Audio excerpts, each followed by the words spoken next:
Okay, guys and gals, we're going to clean up the surface. I was able to go to O'Reilly's and get the housing that I needed, so we're full steam ahead. I'll probably switch to time lapse on this, just so the noise doesn't go, and then oops. Or I can just bump the camera. Good lord. This is like not the cinematographical thing. That's not a word. Alright, guys and gals, give me a break here. 1 second.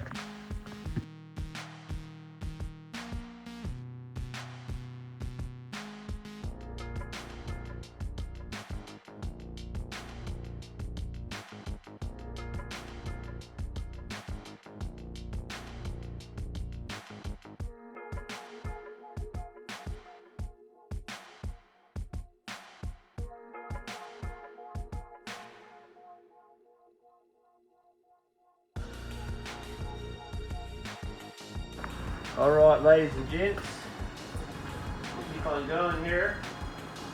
So I got the surfaces as clean as I could. It's not perfect. This is a cast iron block, so I buzzed it with my wire wheel, and I scraped it with a razor that probably wasn't as sharp as it should have been, but most of the gunk is off. Could be more of a level surface, but I'll take care of that with silicone and the O-rings. I want to do a little quick back flush here. It's going to be a little bit of a mess, but I'm going to send some air through this heater hose.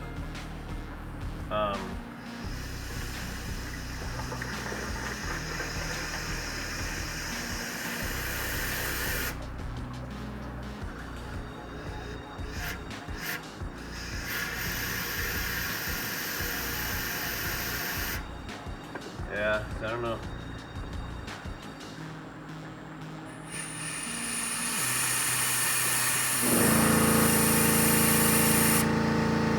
Oh, that's good.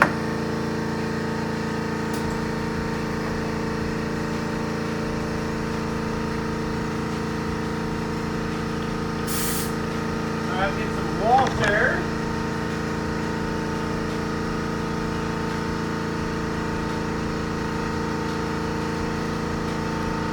Gonna rinse away a lot of the coolant that's present. Sorry for the noise, guys. I'm gonna do some right here.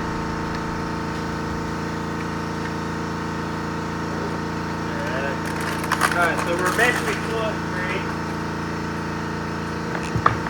We're going to, alright. I'm going to lightly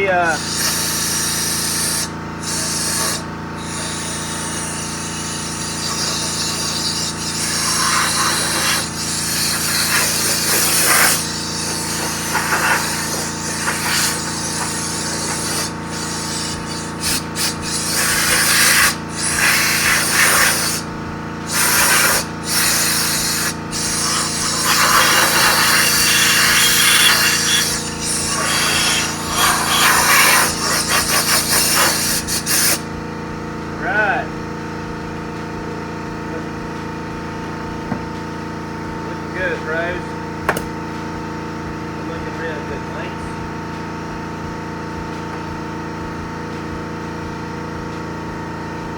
Alright. Now we're going to get a clean towel to kind of prep our surface. One thing I want to do as well before we get too far is clean the throttle body, but basically going to just kind of, like you can see, kind of do a spot clean on the gasket surface, in preps for the gaskets. A lot of this stuff I do it's a little bit extra, but I'm going to be putting silicone, just a very thin layer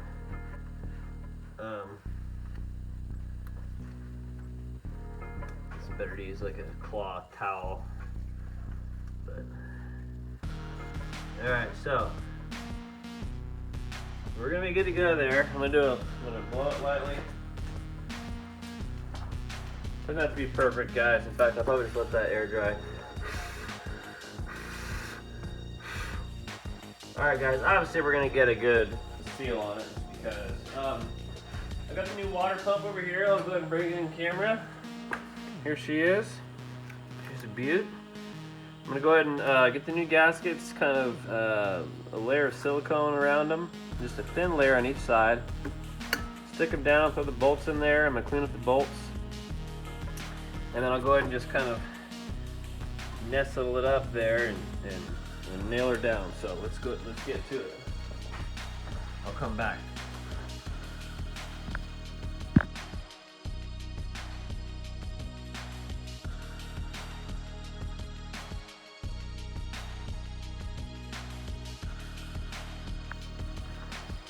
All right, ladies and gents, let me see if I'm actually in camera here. Okay, this is a gasket kit for the water pump. I just got the bolts all cleaned up. I'm gonna go ahead and put some, just a thin layer of silicone around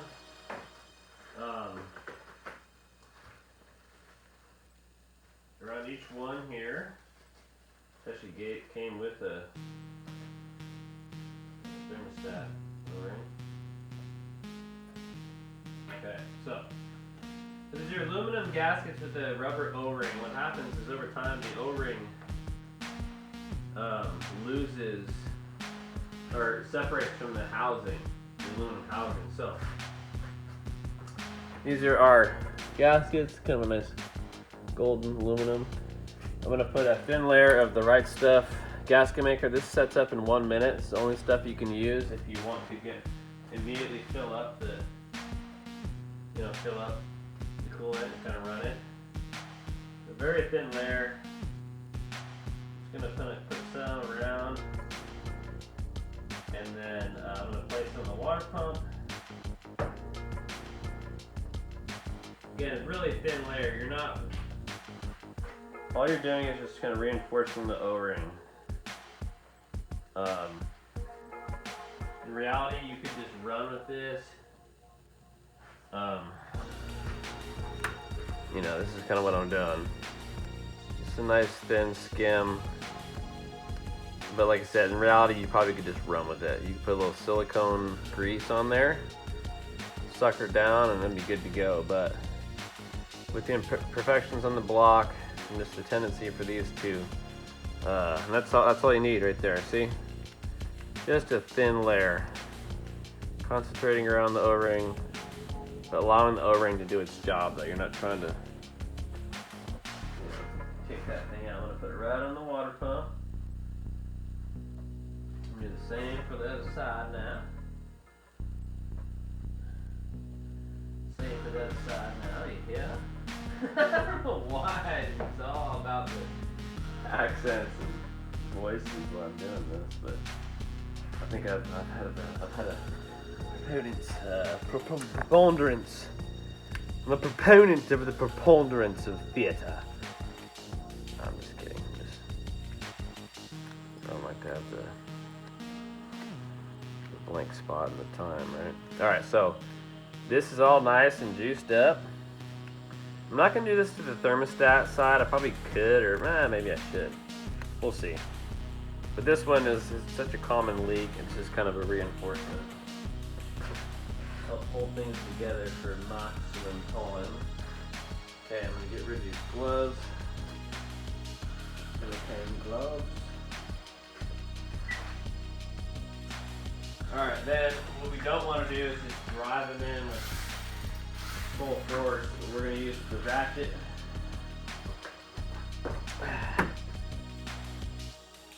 Everything should be clear down there. We're going to run these bolts through.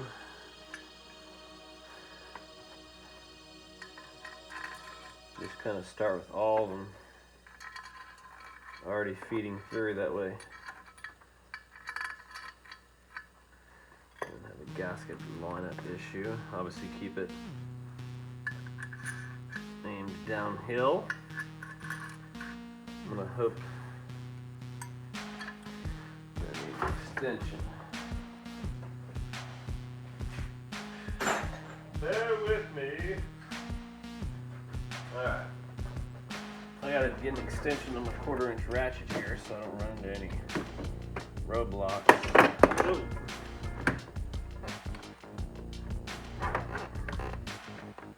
Alright. That's ready to go. Well, it bolts in. We already got a separation here. Alright. Get this out of the way. Look at both sides. It's obviously not that big a deal, but I'm telling you what, guys, I don't know if you've ever goobered up a gasket when you're going in to line it up and you brush against a big old piece of dirt, you know? And I'm gonna hand start all these. Once you got them started, you can just press the water pump against the block and then just run all the way down. Let's get both.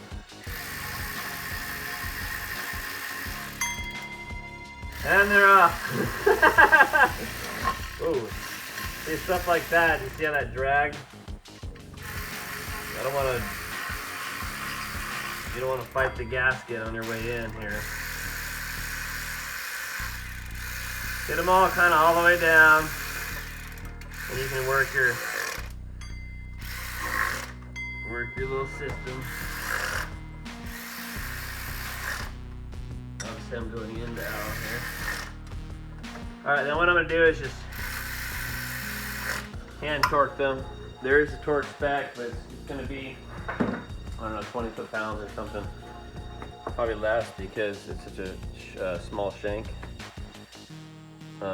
Anyway, please look it up. It's probably not even that. Do not follow my torque specs. I'm gonna do a good and tight. I'm gonna do the good and tight method. All right. Okay. And the way I'm gonna do that is just with my ratchet, and I'm just gonna. Because what you're doing, you don't want to crush the O-rings and just obliterate everything. You just want it nice and tight. Just good and tight. It might even be 115 inch-pounds or something like that. Probably not, but that's a common. And I just try to imagine what this gasket is doing in between these two surfaces, and how tight can I get it? I'm dealing with the aluminum housing. I'm dealing with a smaller width of bolt. So the worst thing you can do is just start breaking bolts, doing all that stuff. So y'all know how it is. All right, we got the water pump installed. Next, we're gonna throw in the thermostat. We'll get some more gloves on.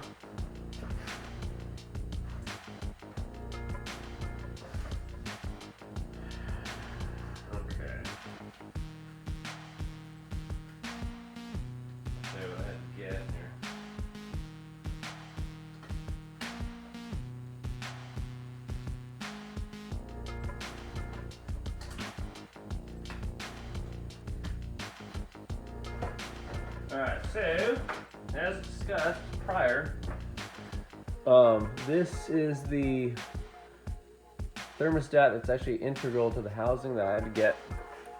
I'm sure there's a way to upgrade to, but I have to basically buy a separate housing and a thermostat, so I just went with what was on there. It's not that much more expensive at all. And what I'm going to do, guys, because this is a brand new housing, this is a brand new surface, all I'm going to do is put a little bit of silicone grease on this O-ring.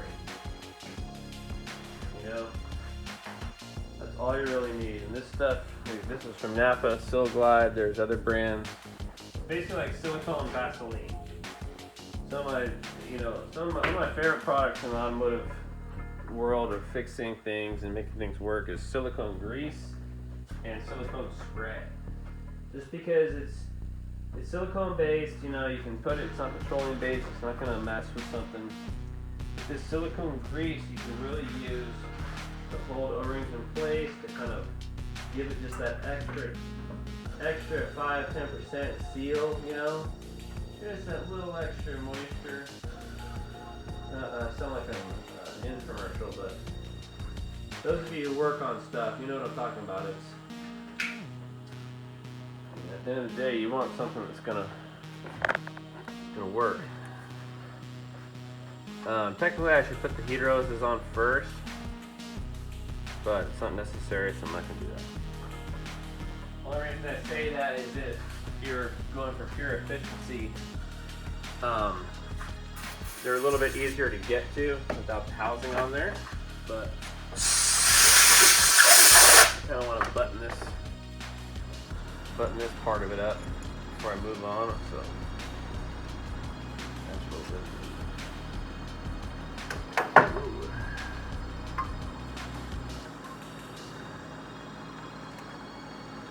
And again, stuff like this, you don't want to just buzz it down. Now, in fact, this is the type of one that's 150 inch-pounds. You know, the smaller bolt size. I'm gonna run down both. I want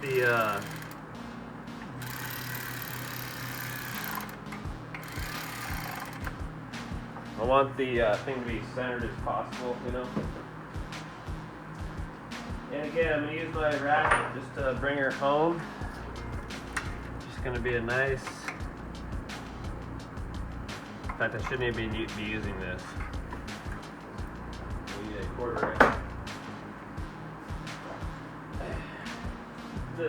If you don't have a torque spec, this is what I'm trying to convey here. If you don't have a torque spec, you just take into account the size of the bolt and use the appropriate tool to bring it to a point where you think it's going to be good. A lot of times I just gotta go into like a zen moment, just kind of imagine it. Indulge in basically imagining how tight it should be. So I'm gonna go back to these heater hoses. I might not be able to see this. A lot of times you want to remember these are actually two different size hoses, so it's not that difficult to figure out. But I'm going to remove these old hose clamps.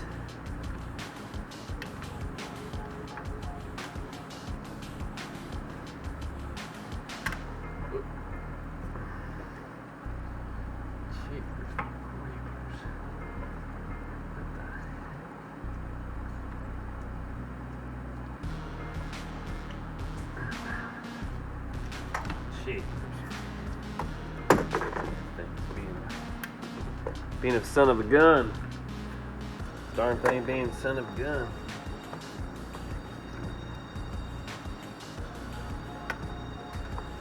Alright, cheapers.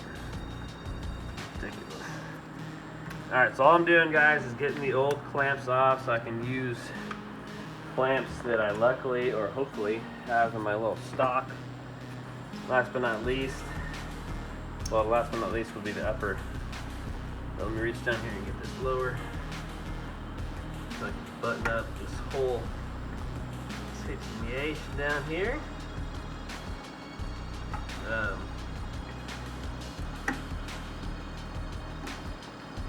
Obviously, guys, watch out.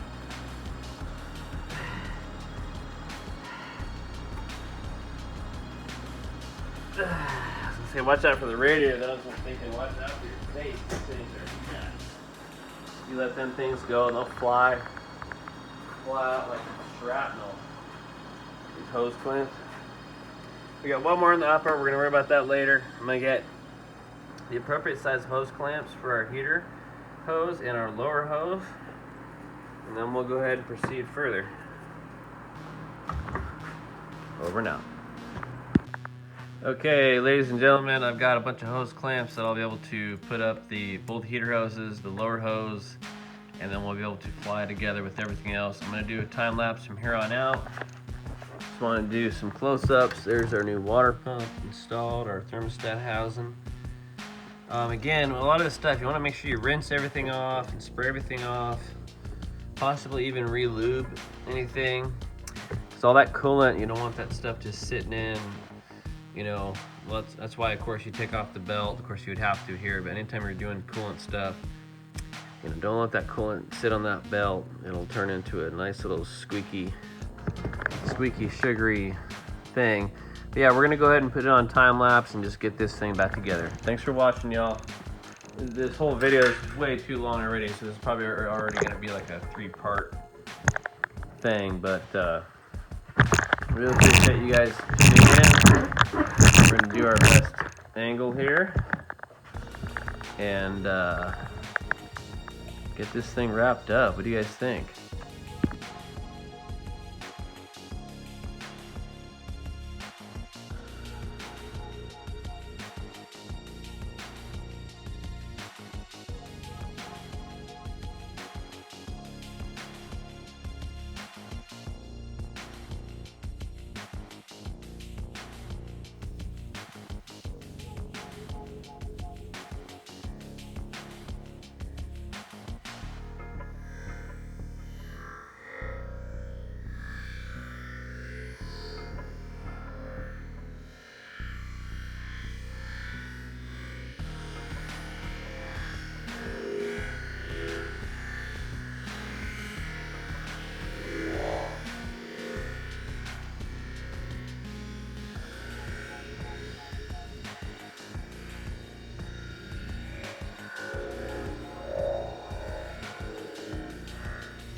Alright, ladies and gents, I had it bubbled down, started it bubbled down a little bit, I shut it off, refilled it, now it's officially running. I still have it jacked up a little bit towards the passenger right, where the reservoir is.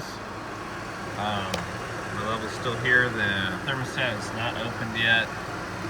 I've not opened up the rear heater, and really haven't activated the front heater, so we're just kind of letting the engine cook. And as you can see, a little bit off the ground.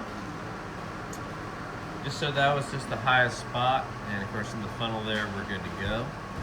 And anyways, we'll get this thing finished up, and then we're going to check the cabin filter as well as diagnose this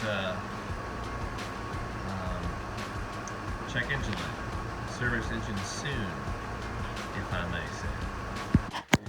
Alright, we are on the ground. We got the cap on it, full of coolant. Looking good. We're going to double check the level tomorrow. We're done for the night. We're going to diagnose the check engine light as well as check our cabin filters. And we have that light on, so we're going to make sure we close this hood. So, over and out.